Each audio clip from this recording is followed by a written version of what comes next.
Jericho Rosales na pa-walk out sa Itbulaga. Hello again mga chika Doras! Alam nyo ba na nagbalik kamakailan lamang si Jericho Rosales sa Itbulaga?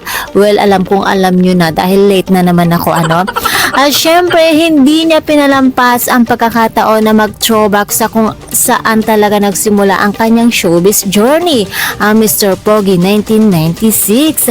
Habang pinapanood niya nga ang lumang video ng kanyang performance noon, hindi niya mapigilang matawa at mahiya sa sarili, as in cringe mode on.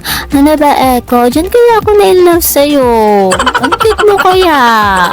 May isang part pa nga na napapu siya at napa-walk out sa kakatawa. Grabe, Echo ha. Pero syempre hindi lang tawang ibinahagi niya.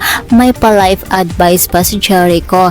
Ayon sa kanya, kapag may pinagdadaanan ka, kapag malungkot, stress o depressed ka, panoorin mo lang yung throwback video na kung saan nga sumali siya sa Mr. Pogi. Pampa-good vibes yun.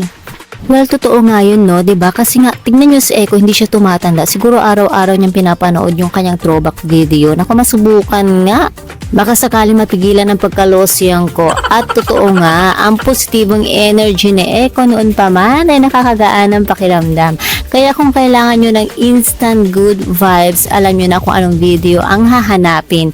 At bukod nga sa nakakaaliw na throwback moment niya sa Mr. Pogi 1996, naroon din si Jericho Rosales sa Itbulaga para i-promote ang kanyang bagong pelikula na Quezon. Sa kanyang guesting, bukod sa good vibes at tawanan, ibinahagi rin ni Echo kung gaano siya ka-excited at proud sa project na ito dahil isa ito sa makabuluhang pelikula tungkol sa kasaysayan ng Pilipinas.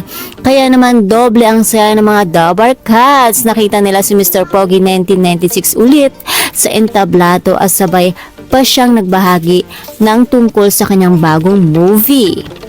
And that's all for mga chika Doras. For more Echo Ninan Showbiz update, please don't forget to like, share, and subscribe my channel. Thank you for watching.